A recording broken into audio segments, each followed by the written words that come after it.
उनके कामकाज का एक लेखा जोखा जो हम आपके लिए लेकर के आ रहे हैं, और एक बेहद खास इंटरव्यू भारत के विदेश मंत्री डॉक्टर एस जयशंकर के साथ बातचीत के जरिए। डॉक्टर जयशंकर जब बोलते हैं तो उनको एक एक शब्द को ध्यान से सुनना चाहिए। वो ये बताते हैं कि क्या हुआ है, उससे ज़्यादा ये पता लगाने की कोशिश करनी चाहिए कि क्या होने वाला है। सर, आपने हमारे लिए वक्त निकाला, बहुत शुक्रिया। 100 दिनों का हाईलाइट क्या रहा फॉरेन पॉलिसी के एक्टिविटीज़ के तौर पर, ये हम आपसे समझना चाहेंगे, लेकिन उसके पहले मैं ये बताना चाहता हूं कि 2 इमेजेस हमारे दिमाग में डोमिनेट कर रही थी। वो पोलैंड से कीव की प्रधानमंत्री की रेल की 10 घंटे की यात्रा, और हमारे एनएसए का जा करके पुतिन को ब्रीफ करना कि प्रधानमंत्री ने पिछले दिनों में क्या किया है। इसको जरा आप अपने अंदाज में, अपने पर्सपेक्टिव में हमको समझाइए। अच्छा, सबसे पहले संजय जी, मैं बहुत खुशी की बात है कि मैं एक बार और आपसे आपके चैनल में आने का आपने अवसर दिया। तो जैसे कि आप जानते हैं, आज तीसरे कार्यकाल के 100 दिन हो चुके हैं, और क्योंकि ये तीसरा कार्यकाल है, हम शुरू से, हमारी तैयारी शुरू से थी, और एक किस्म से मैं कहूँगा we got off to a very fast start. अब इसमें विदेश नीति के क्षेत्र में 2 परिप्रेक्ष्य मैं आपके सामने रखना चाहता हूँ। एक कि जो भारत की जो प्रगति, उन्नति, नेशनल डेवलपमेंट के टारगेट्स और ऑब्जेक्टिव्स जो हैं, हम विदेश नीति के माध्यम से उसको कैसे आगे बढ़ाएं। तो कुछ जो कूटनीति और जो विजिट्स वगैरह जो हुई हैं, बातचीत जो हुई हैं, वो उसके संदर्भ में है। दूसरा कि हमारी जिम्मेदारी भी होती है कि दुनिया में स्थिरता रहे, शांति हो, और क्योंकि ये हमारे लिए भी ज़रूरत है, तो इसको हम कैसे बढ़ाएं। तो अगर आप पिछले 100 दिन देखेंगे तो कुछ ऐसी एक्टिविटीज़ हुई हैं, जैसे प्रधानमंत्री सिंगापुर गए, उनकी बातचीत बहुत सारे विषयों पे हुई, पर एक अगर मैं किसी को मैं कुछ प्रायोरिटी दूंगा तो वो सेमीकंडक्टर्स का विषय था। या इनकमिंग विजिट में इनके मलेशिया के प्राइम मिनिस्टर आए और उन्होंने एक मोबिलिटी एग्रीमेंट साइन किया कि हमारी स्किल मैन पावर जो है वो मलेशिया जाए। तो एक तो मैं कहूँगा डायरेक्ट इकोनॉमिक इश्यूज थे, और इसमें बहुत सारे देश हैं जो हमारे जो नए कार्यक्रम, नए इनिशिएटिव्स जो हैं, जैसे आप जानते हैं कि 12 इंडस्ट्रियल नोड बनने वाले हैं, इंफ्रास्ट्रक्चर को हम आगे ले जाने वाले हैं, जो स्किलिंग और टैलेंट जो है इसको हम कैसे बढ़ाएं। तो ऐसी चीज़ों में बहुत सारे देश जुड़ना भी चाहते हैं, और हमारे और ख़ासकर पीएम के जो पर्सनल कनेक्शंस और उनके प्रयास के कारण ये जुड़ाव जो है ये आगे बढ़ रहा है। दूसरा विषय, और आपने यूक्रेन और मॉस्को की बात की, मैं कहूँगा कि हमारा योगदान जो है कि हम क्या कर सकते हैं कि ये युद्ध अब इसका अब तीसरा साल है। इसके अलावा कुछ और भी तनाव हैं, जैसे आप जानते हैं कि मिडल ईस्ट में, गाज़ा में, वहाँ भी लड़ाई चल रही है। तो हम जो हैं शांति के पक्ष में हम क्या कर सकते हैं, और प्रधानमंत्री जो हैं जुलाई में रूस गए थे, उसके बाद अगस्त में यूक्रेन गए थे।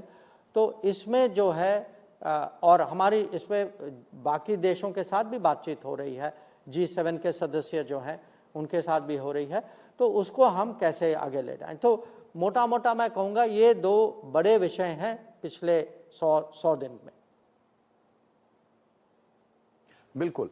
एक चीज़ जो बहुत साफ इमर्ज होकर के आ रही है कि इस बार का हमारा फॉरेन पॉलिसी स्टांस बहुत बोल्ड है, डिसाइसिव है, और भारत को एक नए ढंग से पूरी दुनिया के स्टेज पर पोजीशन करने की तैयारी में है। मुझे लगता है कि बहुत सारी चीज़ें अब अनफोल्ड होने वाली हैं। तो हम आपसे वो समझना चाहेंगे कि भारत अपने को पोजीशन कैसे कर रहा है, जबकि हम देखते हैं कि अमेरिका की डेमोक्रेसी की अपनी क्या समस्याएं हैं, चीन जिस तरीके से एक आइसोलेशन में अपना चलते रहता है, उसको देखते हुए यूरोप की एक गिरावट है, एशिया का एक इमरजेंस, और उसमें भारत का रोल। तो ये डॉट्स हम कैसे कनेक्ट करें? देखिए, अगर आप भारत की पोजीशनिंग समझना चाहते हैं, ये 100 दिन आप देखिए कि पीएम का पहला दौरा जो था वो G7 जो पश्चिमी देशों की संगठन जो है उनके साथ मुलाकात के लिए वो इटली गए। उसके बाद क्योंकि संसद की सत्र चल रही थी तो वो खुद जा नहीं पाए, पर उनके ओर से मैं प्रतिनिधि था। एससीओ की मीटिंग हुई, एससीओ की शिखर सम्मेलन हुई अस्थाना में। तो ये जो हैं ज़्यादातर रूस, चीन, सेंट्रल एशिया, ईरान, ये देश हैं। उसके बाद अगर आप देखें रशिया, यूक्रेन में हम जो हैं दोनों के साथ हमने रिश्ते बना रखे हैं, और अभी हम उस पोजीशन में हैं कि प्रधानमंत्री जो हैं दोनों राष्ट्रपति के साथ खुल के बैठ के बहुत विस्तार में बातचीत कर सकते हैं। साथ ही साथ कुछ ही दिनों में क्वाड होने वाला है। प्रधानमंत्री आसियान भी गए, और अगर आप देखें कि हमारे पड़ोस वाले जो हैं ज़्यादातर देश जो हैं वो शपथ ग्रहण के समय में आए भी थे। और इसी दौरान में अगस्त के महीने में voice of global south summit हुई, जिसमें 100 से ज़्यादा विकासशील देश उन्होंने इस समिट में भाग लिया। तो हम जो हैं, जैसे मैंने एक बार आपको पहले भी कहा था, सबका साथ सबका विकास, की दुनिया में मैक्सिमम देशों के साथ कैसे बना के रखें, दुनिया की बड़े विषय में हम कैसे इन्फ्लुएंस करें, और जो है मैं कहूँगा जो हमारा जो राष्ट्रहित जो है और दुनिया की जो भलाई के लिए जो हम कर रहे हैं, ये दोनों, इसमें कोई कॉन्ट्रडिक्शन नहीं है, हम दोनों साथ साथ कर सकते हैं। इसके लिए हमारी पोजीशनिंग जो है बहुत अच्छी। जी, भारत के बारे में जो आपने कहा कि हमारा जो नेशनल गोल है उसको पूरा करने के लिए ही फॉरेन पॉलिसी का सारा काम उसी तरफ डायरेक्टेड है। तो मैं ये समझना चाहूँगा, एक आपका बहुत ही इंटरेस्टिंग बयान आया कि चीन के साथ हमने अपने 75% इश्यूज जो हैं वो रिजॉल्व कर लिए हैं, और दूसरी इंपॉर्टेंट बात आपने कही कि जो ट्रेड का इम्बैलेंस है उसको बैलेंस करने की ज़रूरत है। हम में से बहुत सारे लोग ऐसा मानते हैं कि भारत और चीन की कुछ भी समस्याएं हो सकती हैं, लेकिन इंडिया के इकोनॉमिक ग्रोथ के लिए दुनिया भर में जिस तरह का कारोबार और यहां पर इन्वेस्टमेंट की जरूरत है, जाहिर है कि फॉरेन पॉलिसी इसको भी बहुत बड़े पैमाने पर पावर कर रहा है। तो इकोनॉमिक एक्टिविटी और उस रोड मैप के बारे में अगर आप कुछ बताना चाहें तो। देखिए, ऐसा है कि अगर हम भारत की क्षमता की बात करें, जब तक हमारे पास टेक्नोलॉजी नहीं है तब तक हम विकसित नहीं बन सकते। जब तक हमारे पास मैन्युफैक्चरिंग नहीं होगी, टेक्नोलॉजी कहाँ से आएगी? तो हमें जो है, मैं कहूँगा एक किस्म से जो फाउंडेशन जो है, आधार जो है वो मैन्युफैक्चरिंग है। हमें मैन्युफैक्चरिंग को आगे बढ़ाना ही चाहिए। ऑर्थोडॉक्स माने जो नॉर्मल मैन्युफैक्चरिंग और कल की मैन्युफैक्चरिंग, जो आपको लगता है न्यू एमर्जिंग टेक्नोलॉजीज, जैसे सेमीकंडक्टर हैं, जैसे ड्रोन हैं, जैसे स्पेस है, जैसे इलेक्ट्रिक मोबिलिटी है। पर साथ ही साथ आपको अपनी इंजीनियरिंग गुड्स, आपके जो बाकी मैन्युफैक्चरिंग जो है उसको भी ले जाना चाहिए। अब हमारा दुर्भाग्य है कि पिछले बहुत दशकों से मैं कहूँगा कि कहीं ना कहीं मैन्युफैक्चरिंग में हम पीछे रह गए हैं। जो हमारे यहाँ इस पे अभी भी डिबेट होती है। कुछ लोग का कहना है कि हम मैन्युफैक्चरिंग के काबिल हैं ही नहीं। कुछ लोग जो हैं एनवायरनमेंट के एक किस्म वो कारण तो कहते हैं, पर एनवायरनमेंट के तर्क पे वो बाधाएं डालते हैं। तो अभी जो है हमें मैन्युफैक्चरिंग कैसे, क्योंकि जब तक मैन्युफैक्चरिंग नहीं बढ़ेगी आपके यहाँ रोजगारी नहीं बढ़ेगी।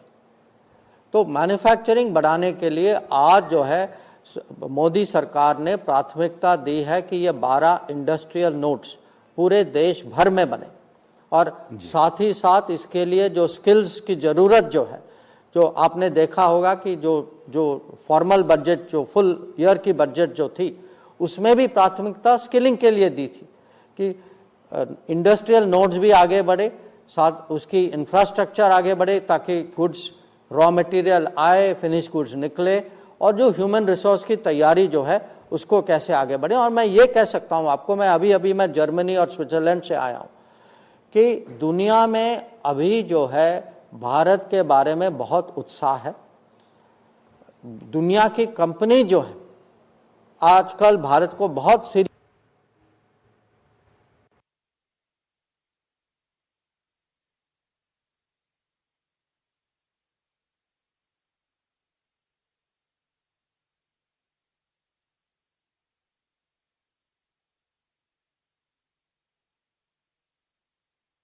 उपलक्ष्य में तमाम इससे पहले हमने देखा था केंद्रीय गृह मंत्री फ्यूजन का माहौल अगर वो हम तो दुनिया का रेस्पॉन्स कुछ और होगा। पर मुझे पूरा विश्वास है कि हम पिछले 100 साल में हमारी सिग्नलिंग बहुत पॉजिटिव है। गवर्नमेंट के जो अभी बड़े डिसीजंस जो आए हैं इंडस्ट्री पे, इंफ्रास्ट्रक्चर पे, स्किलिंग पे, ये जो है जरूर दुनिया इसको मानेगी और मुझे लगता है दुनिया का इस पर रेस्पॉन्स होगा। जी, हालांकि आपने ये बात कही कि कुछ दूसरे तरह की आवाज़ें ना आए। देखिए, हमारी राय बड़ी साफ है कि दुनिया भर में इस वक्त भारत की पोजीशनिंग जो है अब वो एक कंसेंसस का विषय है और इस तरह की कोई डोमेस्टिक नॉइज़ या कोई बाहर जाके कुछ बोले उसका कोई बहुत असर वसर है नहीं। तो एक्चुअली उसको हम लोग पूरी तरह से निगलेक्ट कर सकते हैं। लेकिन चूंकि हमारी पॉलिसी, प्रधानमंत्री मोदी की पॉलिसी पड़ोसियों को साथ लेकर के चलने की और एक उनका बड़ा विजन रहा और बहुत काम हुआ है, ज़्यादा काम हुआ है गल्फ कंट्रीज़ के साथ, जो कि इतिहास में पहले कभी नहीं हुआ था। ऐसे में जब ऐसी एनर्जी हम लोगों को ड्राइव कर रही है तो उसमें एक आध छोटे मोटे इरिटेशंस हैं, उसको समझना जरूरी है ताकि हम समझ सके वो बड़ी बात है या आई गई बात हो जाएगी। एग्जाम्पल ईरान के सुप्रीम लीडर का एक बयान, या दूसरा एग्जाम्पल कि बांग्लादेश में जो वहां पर अभी पॉलिटिकल चेंजेस हुए हैं, इसको चूंकि डिप्लोमेसी आर्ट ऑफ पॉसिबल है, तो मोदी जी और आप कैसे इसको हैंडल कर रहे हैं? देखिए, आप बिल्कुल ठीक कह रहे हैं कि कभी कभी ये नहीं है कि हर चीज़ जो है आपके अनुकूल रहती है। कहीं ना कहीं कुछ ऐसी आवाज़ें आती हैं, कुछ लोग कुछ कह देते हैं या कुछ कर देते हैं, ये होता है, ये स्वाभाविक भी। तो जो बयान जो आया, आपने देखा कि हमारे प्रवक्ता ने कल उसी का उस पर टिप्पणी की है, तो मुझे उससे ज़्यादा कुछ कहने की ज़रूरत नहीं है। जो बांग्लादेश में जो घटनाएं हुई हैं, देखिए उनके यहाँ भी उनकी अपनी पॉलिटिक्स होती है, उनकी अपनी राजनीति होती है। अब उसमें जो हुआ माने वो उनका इंटरनल अफेयर है। हम जो हैं, हमारे लिए जो गवर्नमेंट ऑफ द डे है उसके साथ हम रिश्ता बना के उसको आगे ले जाते हैं हम लोग। तो मुझे विश्वास है कि एक किस्म से वो लोग भी अपनी पोजीशन एक बार समझ लें और रिश्तों की जो महत्व जो है उसको भी अगर वो समझें, तो मुझे लगता है कि पड़ोसी रिश्ते जो हैं उसका एक माने वो उसकी क्वालिटी और उसकी लेवल कुछ और होती। पड़ोसी जो हैं दोनों या जितने भी हैं वो एक दूसरे पे निर्भर होते।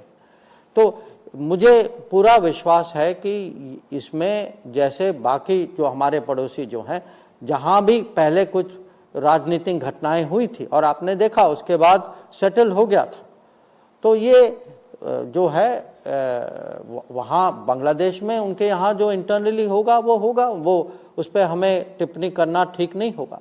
पर हमारे रिश्ते जो हैं हमारी ओर से, तो हम इसको स्टेबल रखना चाहते हैं, इसको हम आगे बढ़ाना चाहते हैं। अच्छा कोऑपरेशन है, हमारा व्यापार अच्छा है, पीपल टू पीपल कोऑपरेशन अच्छा है, तो मैं तो इसी रास्ते पे जाना चाहूँगा। बिल्कुल।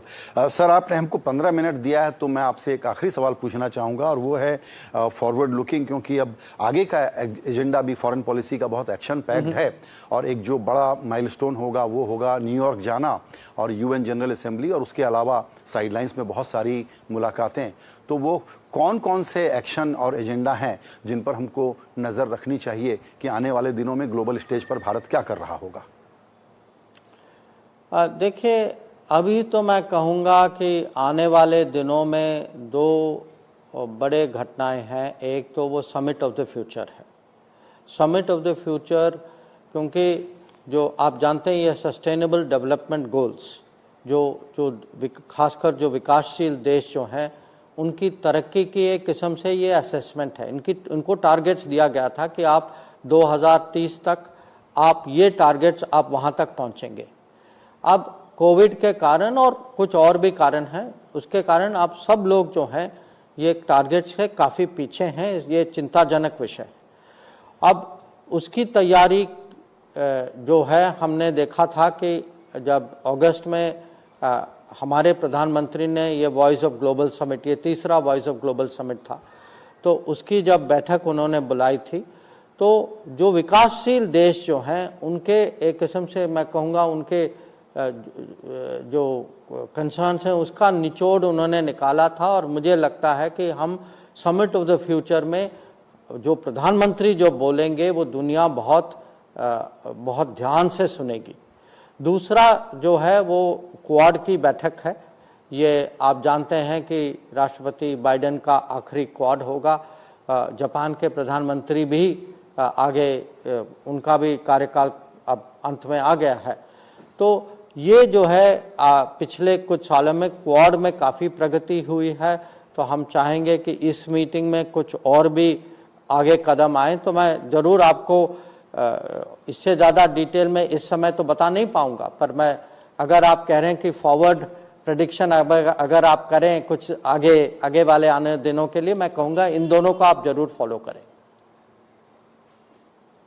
जरूर। और एक सवाल का और लालच है, बहुत छोटा सा, वो ये कि क्या हम ये कह सकते हैं कि प्रधानमंत्री मोदी का तीसरा कार्यकाल दरअसल इस बार फॉरेन पॉलिसी, भारत की फॉरेन पॉलिसी से डिफाइन होगा और वर्ल्ड पीस की एक बड़ी लीडरशिप सामने आएगी, उसको मोदी लीड करेंगे, ये कार्यकाल 5 साल का इस प्रकार डिफाइन होगा। आप एग्री करेंगे? नहीं, देखिए, मैं तो कहूँगा कि जो ये तीसरा कार्यकाल जो है भारत में बहुत प्रगति होगी। आप देखेंगे कि नेशनल डेवलपमेंट की अलग अलग क्षेत्रों में मुझे पूरा विश्वास है कि हम काफ़ी कुछ कर पाएंगे।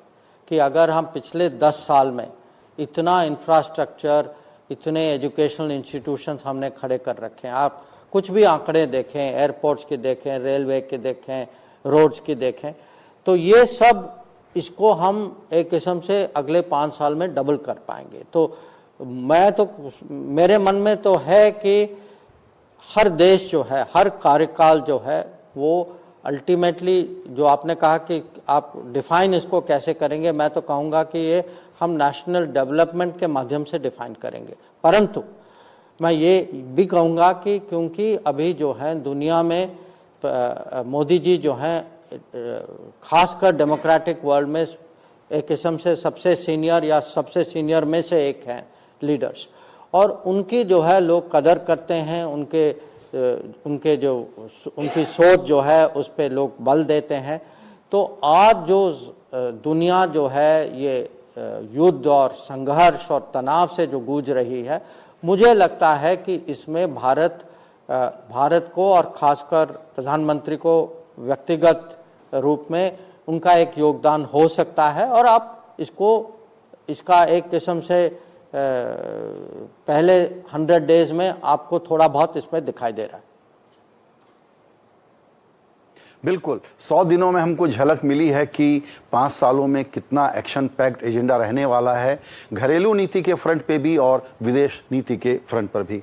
आपको बहुत बहुत बधाई और हमारे लिए समय निकालने के लिए धन्यवाद विदेश मंत्री जी। Thank you. नमस्कार।